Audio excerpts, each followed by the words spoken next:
Discipulado Igreja de Deus, Movimento Congregacional. Olá, paz seja contigo. Hoje o tema a ser estudado é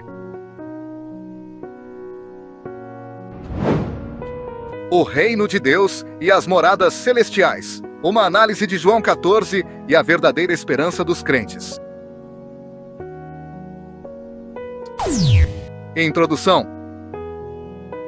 A meditação da Palavra de Deus nos conduz a pontos do reino messiânico que frequentemente geram dúvidas, especialmente no que se refere ao destino final dos salvos. De modo geral, o meio evangélico acredita que irá morar no trono de Deus no céu. No entanto, já mostramos em estudos anteriores que na oração do Pai Nosso evocamos que o reino venha até nós. Este estudo visa desmistificar essa crença, utilizando todo o texto fornecido e aprofundando a compreensão bíblica sobre a natureza das moradas celestiais, o propósito do arrebatamento e o estabelecimento do reino de Deus na terra. As moradas na casa do Pai. Moradas já existentes e o papel de Jesus. Vejamos neste versículo de João que diz que na casa de meu Pai há muitas moradas. E essas moradas que estão lá no céu são as moradas celestiais, a Nova Jerusalém. Em João capítulo 14, versículos 1 a 4, Jesus afirma: Não se turbe o vosso coração. Credes em Deus, crede também em mim. Na casa de meu Pai há muitas moradas. Se não fosse assim, eu vô-lo teria dito. Vou preparar-vos lugar.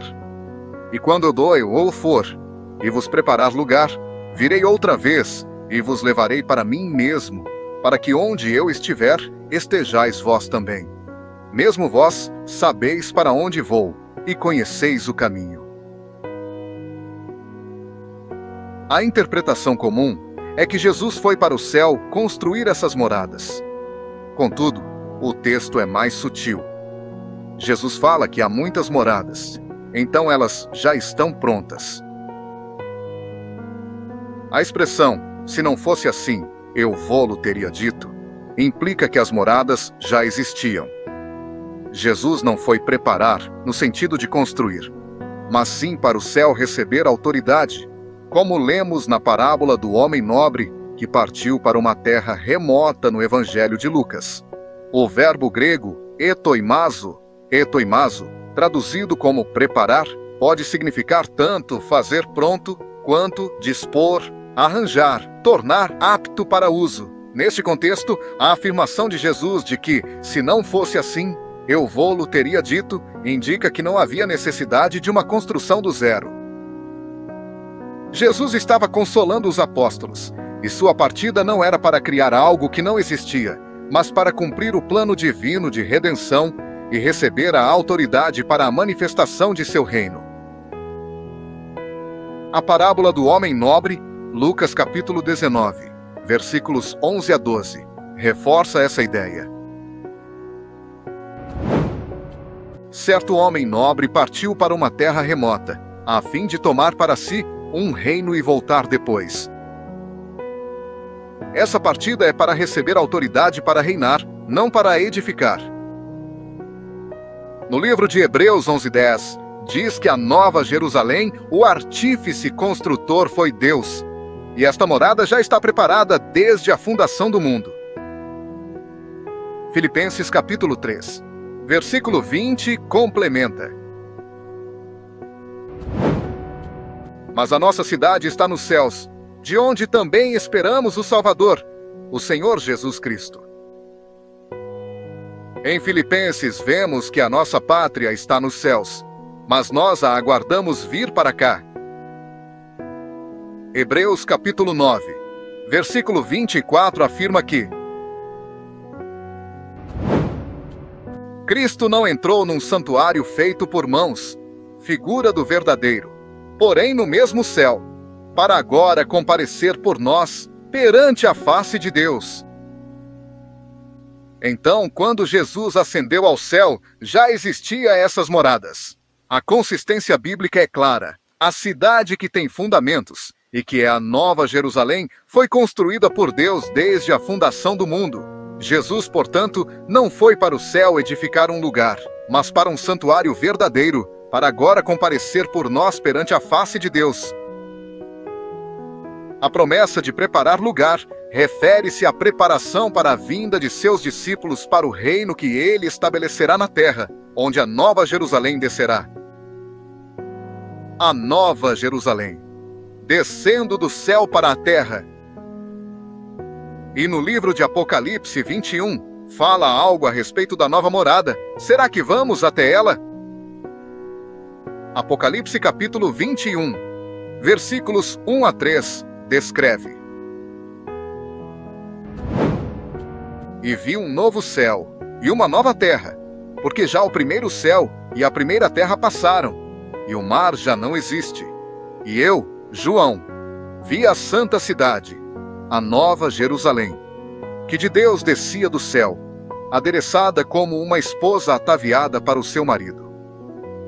E ouvi uma grande voz do céu que dizia: Eis aqui o tabernáculo de Deus com os homens, pois com eles habitará, e eles serão o seu povo, e o mesmo Deus estará com eles, e será o seu Deus.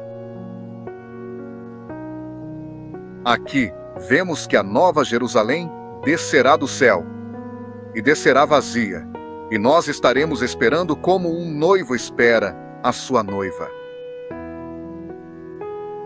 Como em um casamento, quando a noiva se enfeita para seu noivo, o noivo é Jesus, e a igreja que estarão esperando aqui no altar, a Nova Jerusalém que desce do céu. E notamos que o verbo de Apocalipse 21 está no futuro. Isto significa que não estava habitado. A imagem da Nova Jerusalém, que de Deus descia do céu, é uma refutação direta à ideia de que os crentes subirão para morar em um lugar no céu. O texto é claro: a morada de Deus vem até os homens, e não o contrário. A metáfora da noiva e do noivo é poderosa. A igreja não vai ao céu para encontrar uma cidade que a esperta e que a espera lá, mas aguarda a vinda da cidade celestial para a terra, onde o noivo, Jesus, a espera. O fato de o verbo estar no futuro indica que a cidade não estava ocupada, validando essa ideia de que ela descerá para ser habitada pelos salvos na terra renovada. O retorno de Jesus. Uma única vinda para reinar na terra. Jesus voltará para a terra, como diz no profeta Daniel capítulo 2, onde fala de uma visão sobre uma pedra cortada, sem auxílio de mãos, que feriu o pé da estátua. Fala que essa pedra se tornou um grande monte que encheu toda a terra. Essa pedra simboliza Jesus Cristo, Messias. Montes igual governos, reinos. Então vemos que esse reino vai encher toda a terra, onde passará por uma grande restauração. Assim vemos que não existe uma vinda de Jesus em duas etapas. É uma segunda vinda para reinar. E essa pedra que se fala no capítulo 2 de Daniel trata-se do reino de Cristo.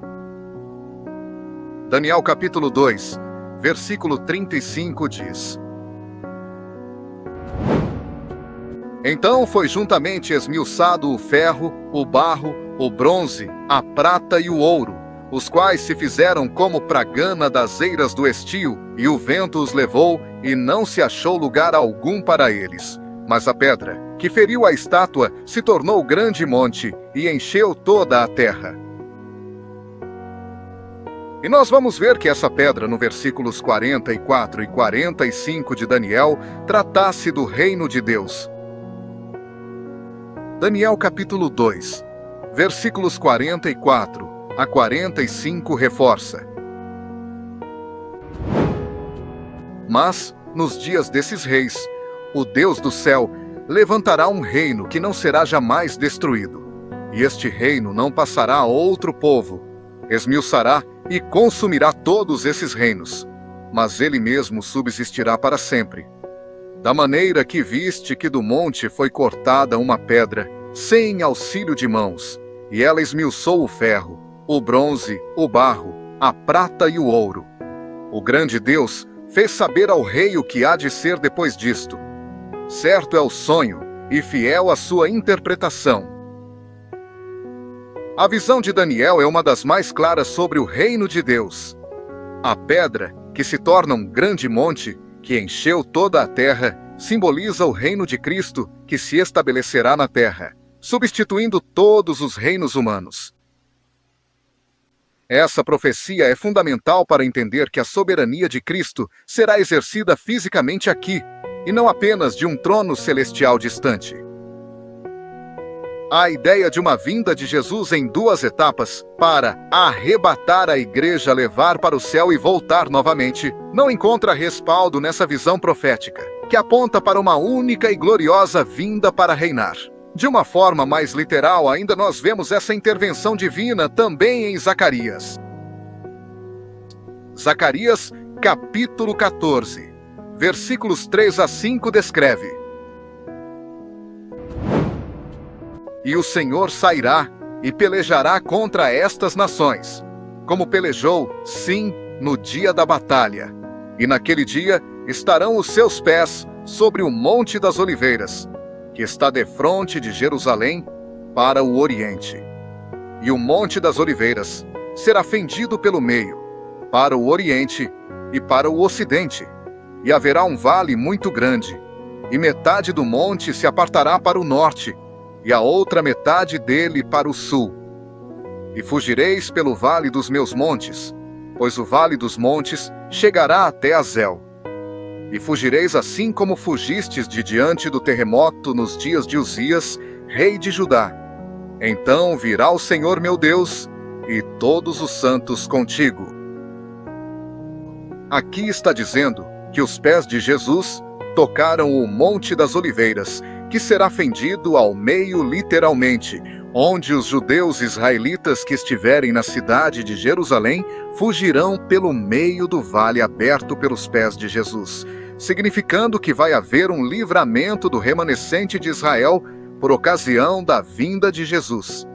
E a igreja estará com ele, para que onde ele estiver, vós estejais também. A literalidade da profecia de Zacarias é impressionante. Jesus, em sua segunda vinda, colocará seus pés no Monte das Oliveiras, o mesmo local de sua ascensão.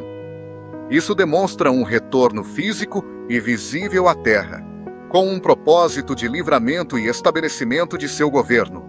A promessa de que todos os santos virão com ele implica que a igreja estará com Jesus neste retorno à terra, e não que será levada para o céu para vê-lo de longe.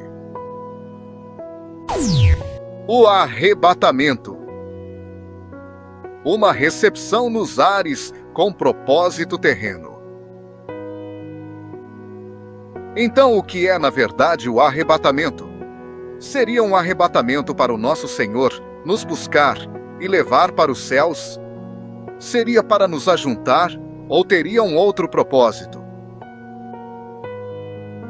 O arrebatamento tem como propósito nos ajuntar para encontrar Jesus nas nuvens, e sabemos que o Senhor tem servos espalhados nos 4 cantos da terra. Então a recepção será nas nuvens, como diz em 1 Tessalonicenses capítulo 4, versículos 13 a 18. 1 Tessalonicenses capítulo 4, versículos 13 a 18. Não quero, porém, irmãos, que sejais ignorantes acerca dos que já dormem, para que não vos entristeçais, como os demais, que não têm esperança. Porque, se cremos que Jesus morreu e ressuscitou, assim também, aos que em Jesus dormem, Deus os tornará a trazer com ele. Dizemos-vos, pois, isto, pela palavra do Senhor, que nós, os que ficarmos vivos para a vinda do Senhor, não precederemos os que dormem, porque o mesmo Senhor descerá do céu com alarido, e com voz de arcanjo, e com a trombeta de Deus. E os que morreram em Cristo ressuscitarão primeiro. Depois nós, os que ficarmos vivos, seremos arrebatados juntamente com eles nas nuvens, a encontrar o Senhor nos ares. E assim, estaremos sempre com o Senhor. Portanto, consolai-vos uns aos outros com estas palavras. Os que estão dormindo em Cristo ressuscitarão primeiro, e depois, os que estiverem vivos na vinda serão transformados em um piscar de olhos, onde teremos uma morte súbita, uma morte instantânea, pois este corpo corruptível será transformado em um corpo glorioso, incorruptível, um corpo imortal. Sendo essa nossa esperança, como diz lá em Apocalipse capítulo 20, versículo 6. Leiamos Apocalipse capítulo 20, versículo 6. Bem-aventurado e santo aquele que tem parte na primeira ressurreição. Sobre estes não tem poder a segunda morte, mas serão sacerdotes de Deus e de Cristo, e reinarão com ele 1000 anos. O arrebatamento nas nuvens é um encontro, não uma viagem de ida sem volta para o céu. A palavra grega apantesis, apândices, usada para encontrar, frequentemente se refere a um encontro para escoltar uma pessoa de volta ao seu ponto de origem ou a um destino específico. Por exemplo, em Atos capítulo 28, versículo 15, os irmãos de Roma foram ao encontro, apantesis de Paulo, e o acompanharam de volta a Roma. Isso sugere que a igreja encontra o Senhor nos ares para recepcionar em sua descida à terra. A transformação dos corpos é para que os santos, já glorificados, possam reinar com Cristo, o que ocorrerá na terra. O arrebatamento se dará nas nuvens, nos ares. Nuvens e ares pertencem ao primeiro céu. Nós podemos distinguir claramente na Bíblia 3 céus. O primeiro céu, que é a expansão acima da terra, onde voam as aves, que é o céu atmosférico até a estratosfera. Depois, nós encontramos um segundo céu na Bíblia, que é o céu dos astros, as estrelas. E o apóstolo Paulo disse que foi arrebatado ao terceiro céu, que é onde é o trono de Deus, que é uma outra dimensão. Mas as características do céu que o apóstolo Paulo fala, que se dará o arrebatamento, é o primeiro céu, o das nuvens, a encontrar o Senhor no céu, porque ele descerá nas nuvens.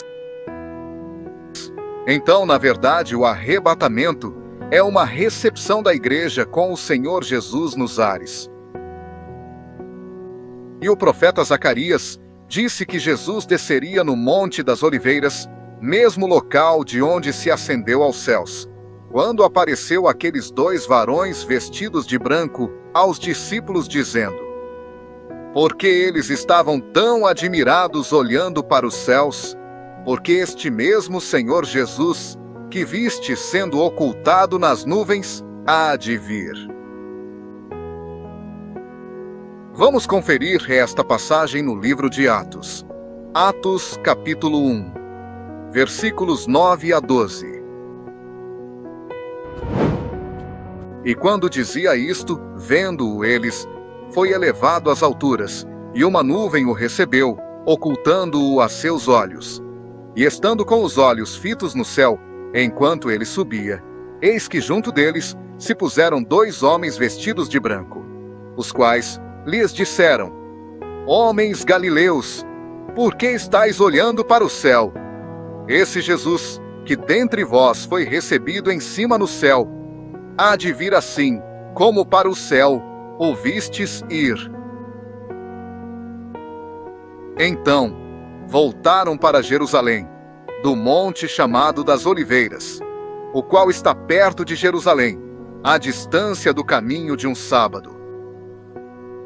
E vimos em Zacarias capítulo 14, versículos 1 a 4, ele fazendo o mesmo trajeto, só que voltando e pisando no Monte das Oliveiras como os varões prometeram, e Jesus vindo a certo ponto da terra em Jerusalém, onde estará acontecendo o Armagedom.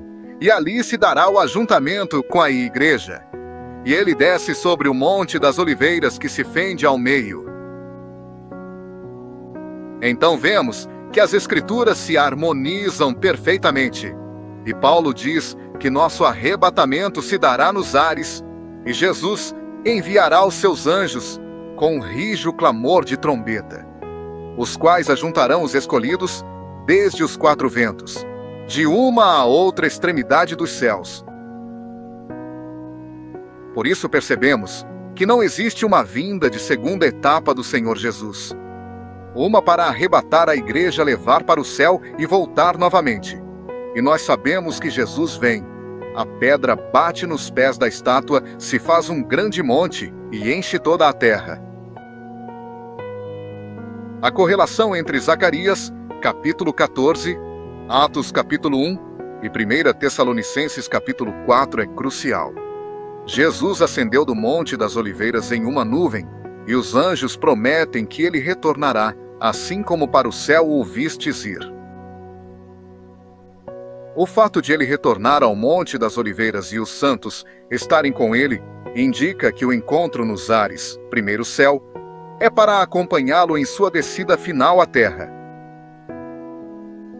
A pedra de Daniel capítulo 2, se tornando um grande monte e enchendo toda a terra, não deixa espaço para a teoria de duas vindas distintas, uma para levar a igreja ao céu e outra para reinar na terra.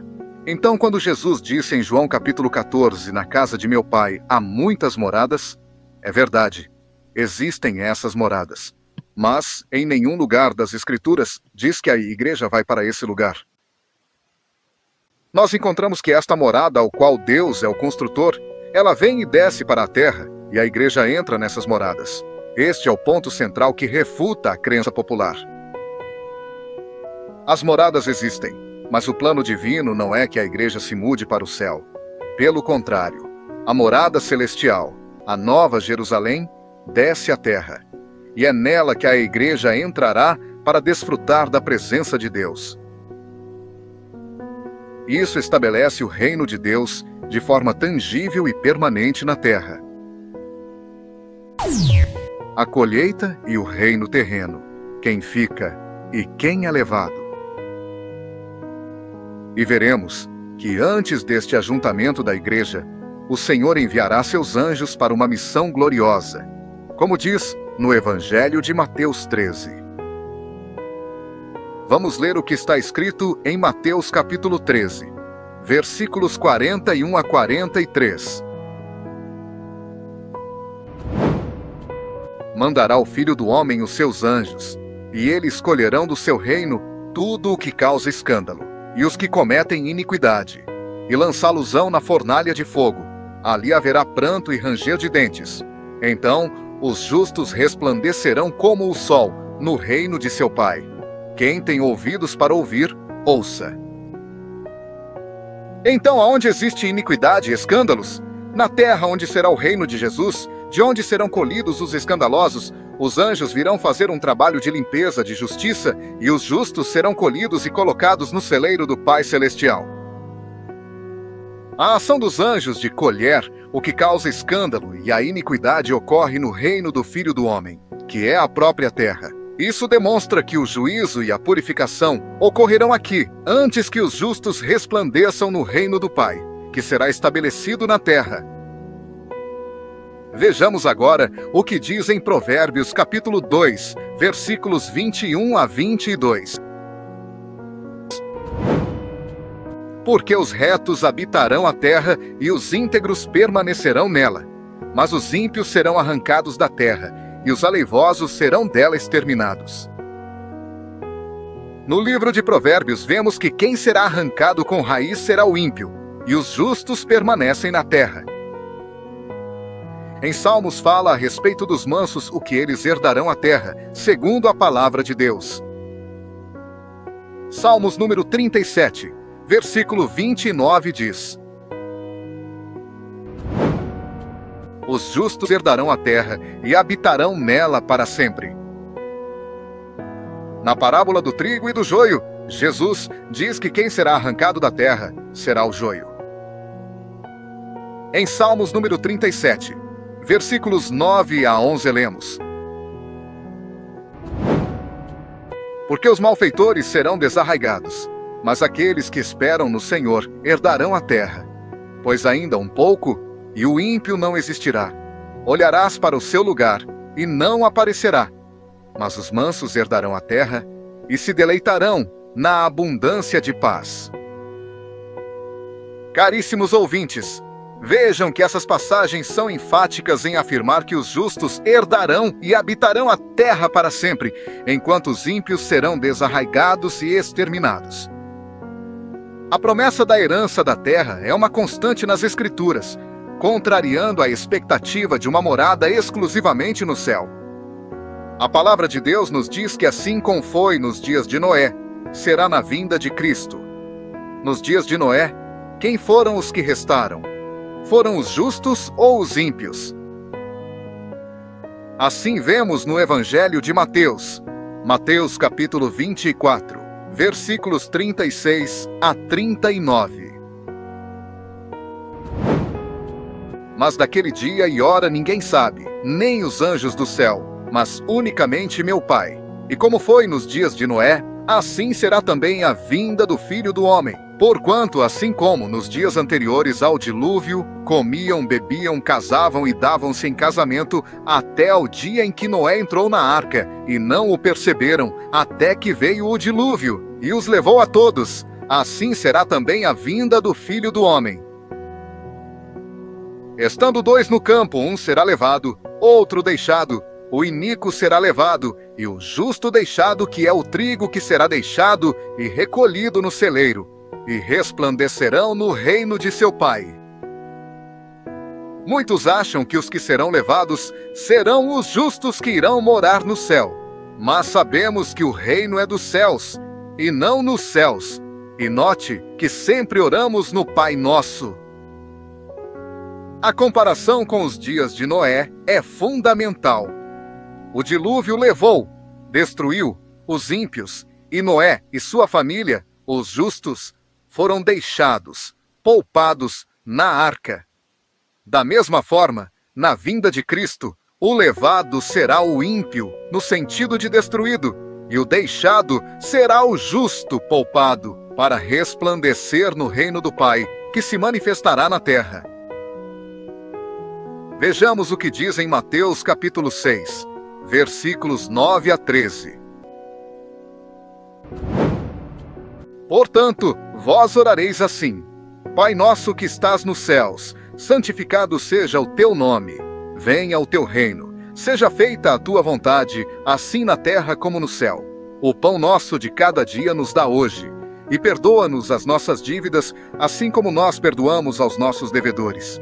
E não nos conduza à tentação, mas livra-nos do mal, porque teu é o reino, e o poder, e a glória, para sempre. Amém.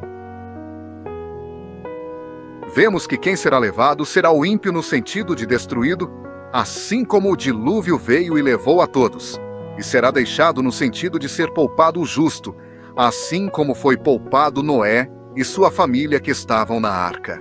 A oração do Pai Nosso é uma oração para que a vontade de Deus seja feita assim na terra como no céu, e não para que a igreja seja retirada da terra para sempre. O reino de Deus, embora de origem celestial, dos céus, é destinado a se manifestar e reinar sobre a terra. Outra passagem bíblica que confirma a terra como herança dos salvos que vão habitar nela para sempre se encontra em Mateus capítulo 5, versículo 5. Bem-aventurados os mansos, porque herdarão a terra. Conclusão. Aprofundando nas Escrituras, fica claro que a crença de morar no céu, longe da terra, é uma interpretação que não se alinha com a plenitude da revelação bíblica. As moradas celestiais existem, mas o plano de Deus é que a Nova Jerusalém desça para a terra, onde o tabernáculo de Deus estará com os homens. Jesus retorna para reinar na terra, como a pedra que enche toda a terra. O arrebatamento é um encontro com o Senhor nos ares para acompanhá-lo em sua vinda, não uma partida definitiva para uma morada celestial no céu. Os justos herdarão a terra e reinarão com Cristo por 1000 anos. Assim como nos dias de Noé, os ímpios serão levados, destruídos, e os justos serão deixados poupados para viverem no reino de Deus aqui na terra. A oração: venha o teu reino, seja feita a tua vontade, assim na terra como no céu, sintetiza a verdadeira esperança cristã, a gloriosa manifestação do reino de Deus na terra renovada. Amém. Amados, este foi o 5º estudo do discipulado da Igreja de Deus do 7º dia congregacional. Para ter acesso a mais estudos da sã doutrina, acesse os seguintes canais no YouTube. Canal Enxergando a Verdade Bíblica, YouTube. Canal do Evangelista Flávio, YouTube. Canal O Caminho Estreito, YouTube. Canal Como Diz a Escritura, YouTube. Canal A Plenitude das Escrituras, YouTube. Se inscreva nestes canais e assinem o sininho para receber notificações quando tiver novos vídeos e transmissão de live ao vivo. Acesse também o site da Igreja de Deus Movimento Congregacional em www.igrejadedeus.com.br. Neste site, você encontrará vários estudos da sã doutrina, seja em áudios, vídeos e PDF. Paz seja convosco.